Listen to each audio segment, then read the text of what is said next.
for those of you that haven't heard, I don't think anything's official yet.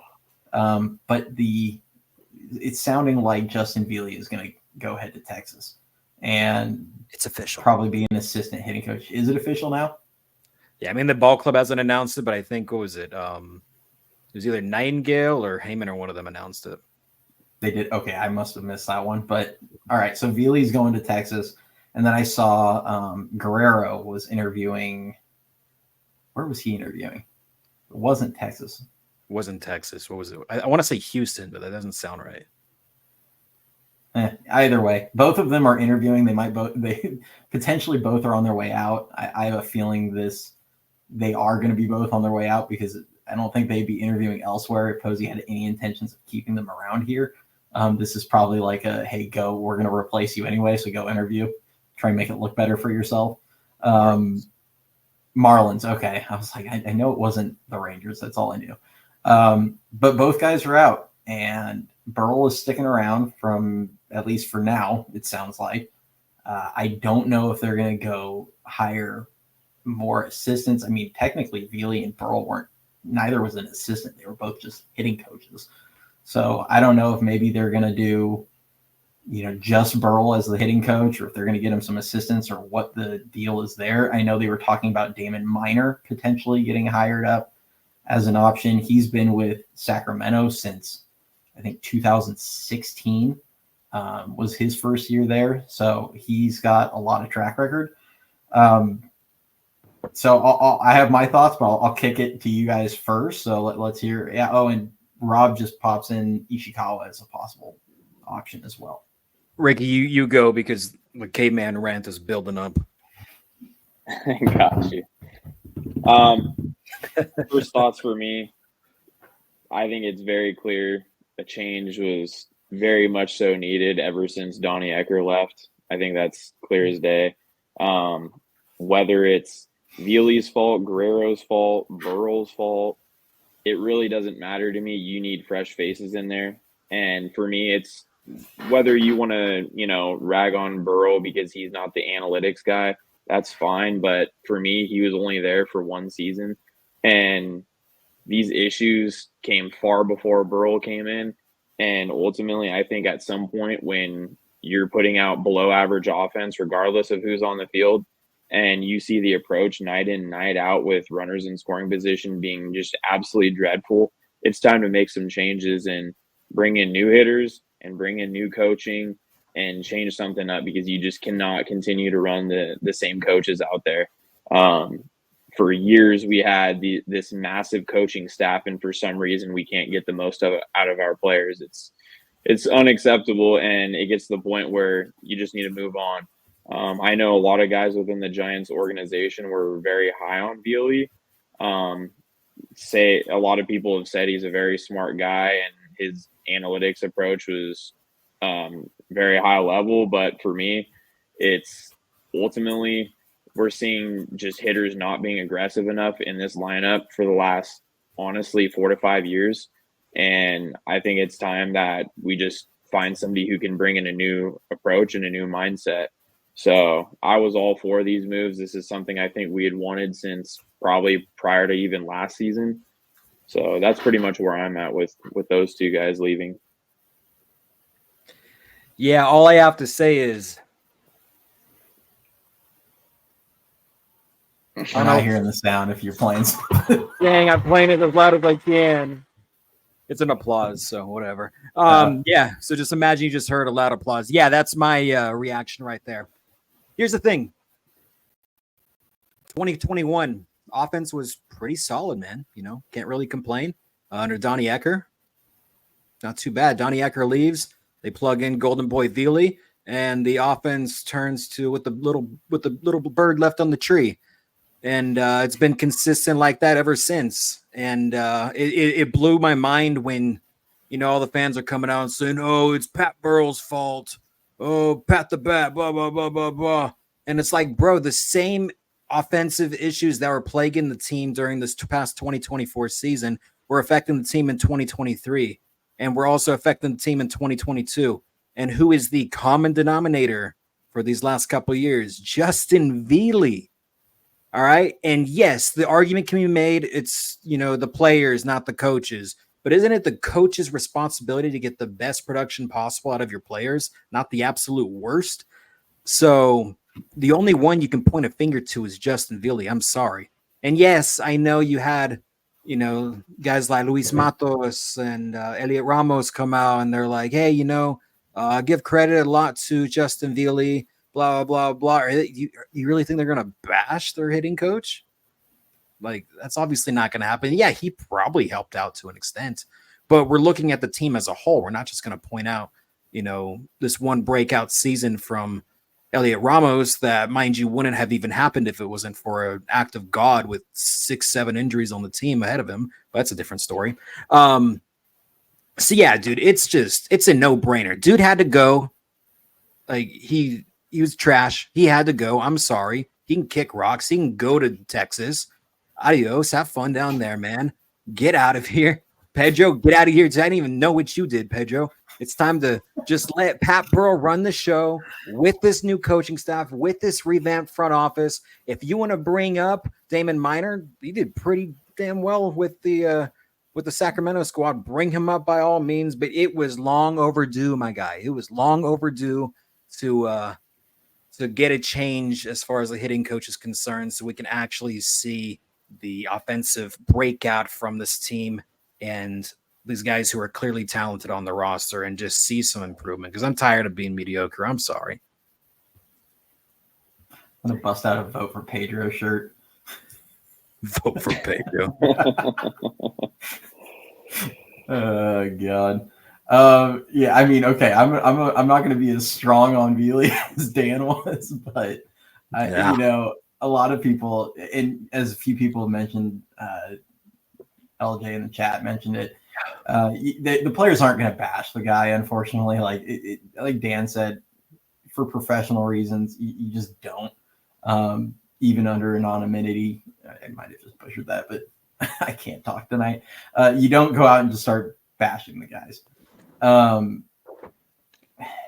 That said, and I'm sure, my thing with him is I'm sure he's not necessarily a bad coach. Like, I'm sure he's done a lot for several different players, whether it's Ramos, Fitzgerald, some of these other guys that came up and did well for even just a while, like Tyro or Yaz or, any of these guys. I'm sure he's helped. What's that? I would just want to piggyback off what you just said. I'm sure he's not a bad coach, but he is Justin Viele is the Farhan Zaidi of hitting coaches. Sure. He's not meant to be the guy. He's meant to be a guy. Yeah. And that could be exactly the case. Like, he should not be a guy setting a philosophy on how they're going to approach hitting in general.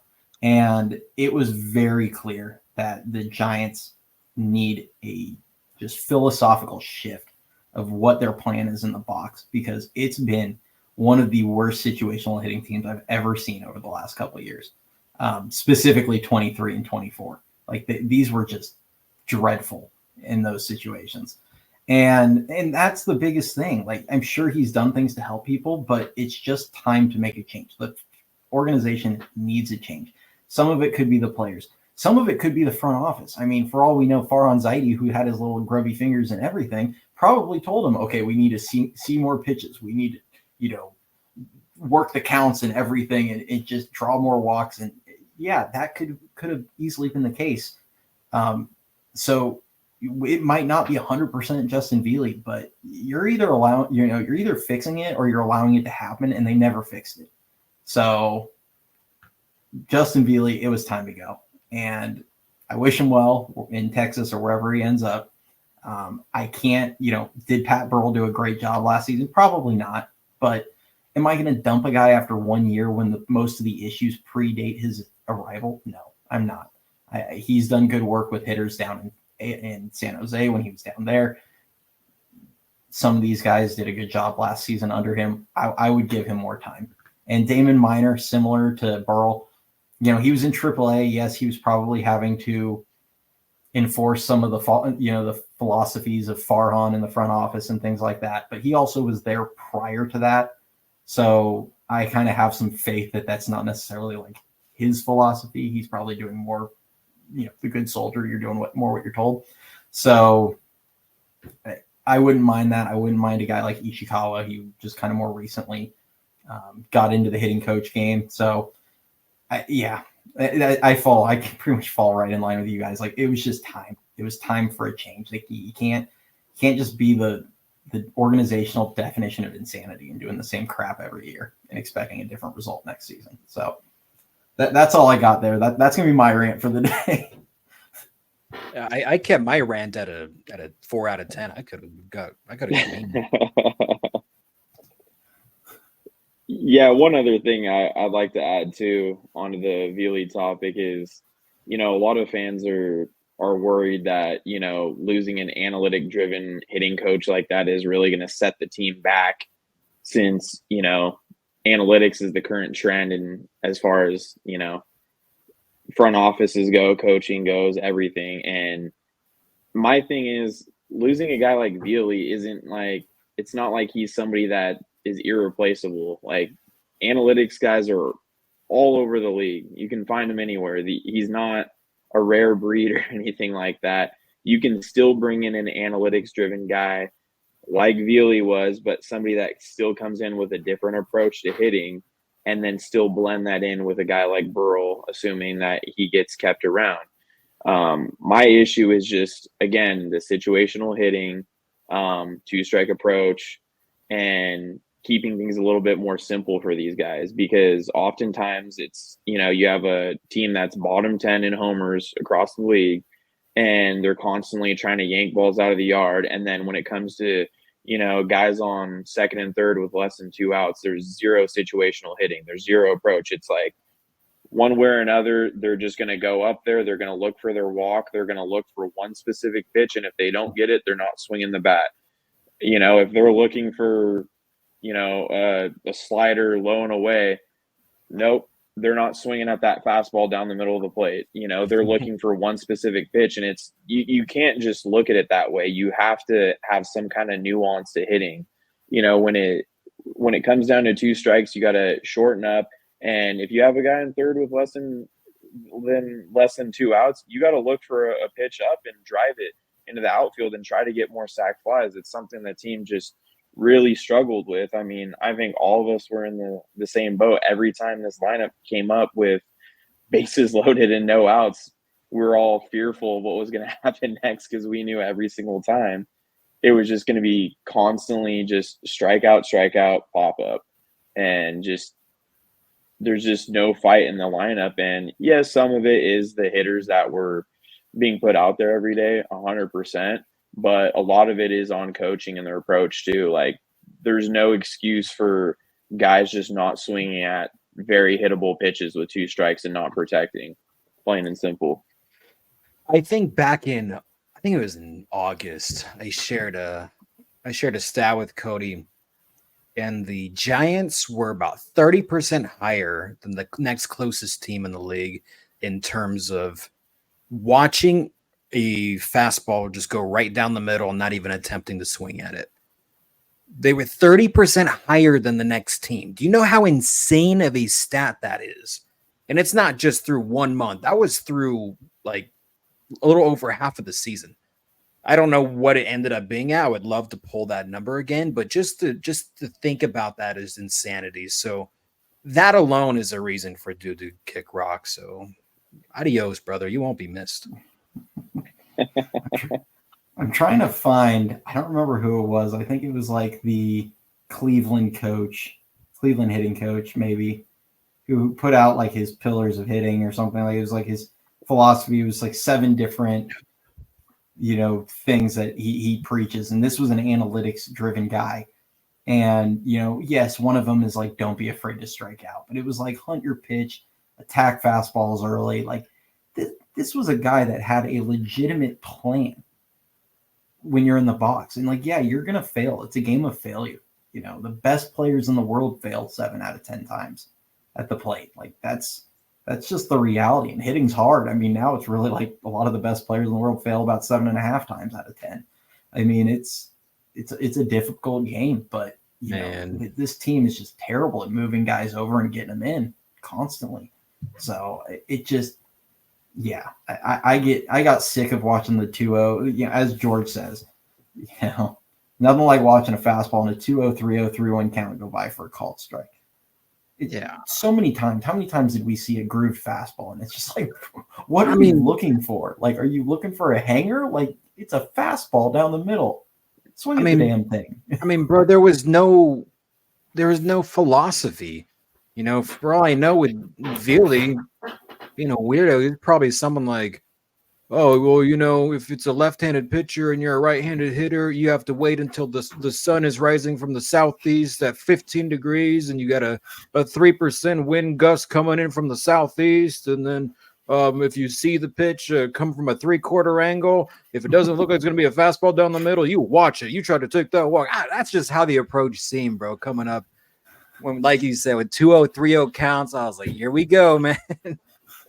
So it's time for a whole, you know, whole makeover on the offensive side of things. So it was just that I almost shed a tear when I saw that news. Tears of joy, my man.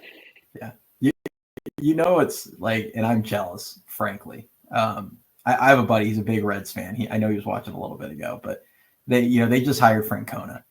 And he's been sending me clips from like Francona's presser and all these different things where Francona's talking about hitting and doing all the little things. And, you know, batting average matters, moving runners over matters, getting them in matters, stolen base, like all these different things. And I'm just like, dude, I'm so jealous that he's your manager. And that's an analytics driven manager. Like, we can't even use the analytics as an excuse. You either have a clue or you don't, as far as I'm concerned. And some of these guys, they just don't, and they shouldn't be the ones making the philosophy. Yeah, Ville is probably phenomenal for a guy like Ramos who needed to get his launch angle a little up to get more balls airborne and not hit so many into the ground so he could utilize his power. Great, he's probably phenomenal for stuff like that, but he can't be calling the shots. So no one should be shedding tears over this. I get the media probably likes the guy, and a lot of them are saying, you know, a lot of good things about him, and that's fine. Whatever. I wholeheartedly disagree that this is going to be some huge loss.